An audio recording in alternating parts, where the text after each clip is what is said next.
প্রিয় ভাইয়েরা আমার, তাহলে স্বপ্ন কত প্রকার গেল?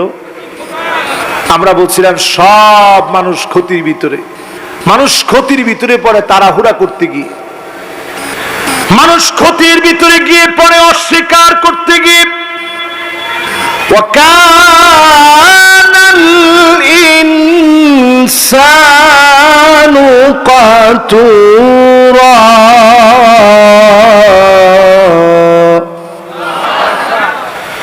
ক্ষতির ভিতরে মানুষ পড়ে কৃপণতা করতে গিয়ে। জোরে কোন, কি করতে গিয়ে? ওয়াকানাল ইনসানু আকসারা শাইইন জাদালা, মানুষ ক্ষতির ভিতরে পড়ে বিতর্ক করতে গিয়ে। আমাদের দেশে বিতর্ক আছে না নাই? তোর দল খারাপ, আকীদা ভ্রষ্ট, তোর দলের আকীদা ঠিক নাই, শুধু আমি একমাত্র সহি, এরকম বলে বলে কাদা সুরাসুরি আছে না নাই? তোমার সবাই তো কয় না, আর একটু জোরে শুনতে চাই। এরকম কাদা সুরাসুরি আছে।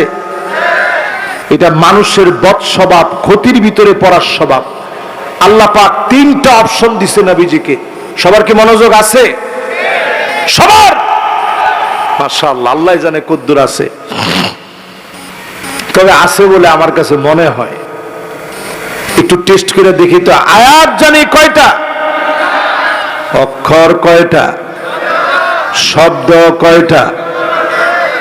একটা আয়াতে তাফসীর শুনলে জানি সওয়াব কত?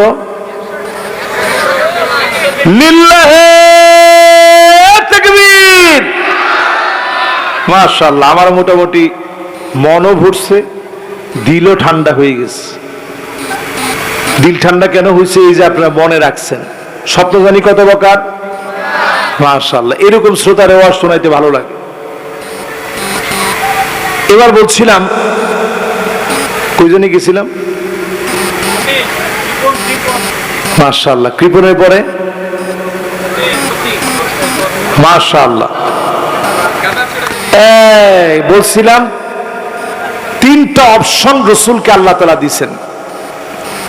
মাদ্রাসার অনেকজন তালিবুল ইলম হুজুর সহ আপনারা যদি চলে যান, মাদ্রাসার মাহফিল কেমনে সৌন্দর্য থাকবে কোন? আপনারা আসলে মাদ্রাসার মাহফিলটা বরকতপূর্ণ হবে, এই মসজিদের মাহফিল বরকতপূর্ণ হবে। মাদ্রাসার ছাত্ররা চিন্তা করতেছে হুজুরে মনে লম্বা আলোচনা করবে, আজকে আর থাকার না। ওনারা যদি খালি হুজুরে আসে, সব ছাত্ররাও চলে আসবে। আর বেশিক্ষণ না, অল্প কিছুক্ষণ কষ্ট দিব ইনশাআল্লাহ। আর যদি একান্ত জরুরত থাকে তাহলে তো কষ্ট দেওয়ার মতো সুযোগ নেই, কারণ মাদ্রাসার নিয়ম আছে। তারপরে আসেন তো ইনশাআল্লাহ।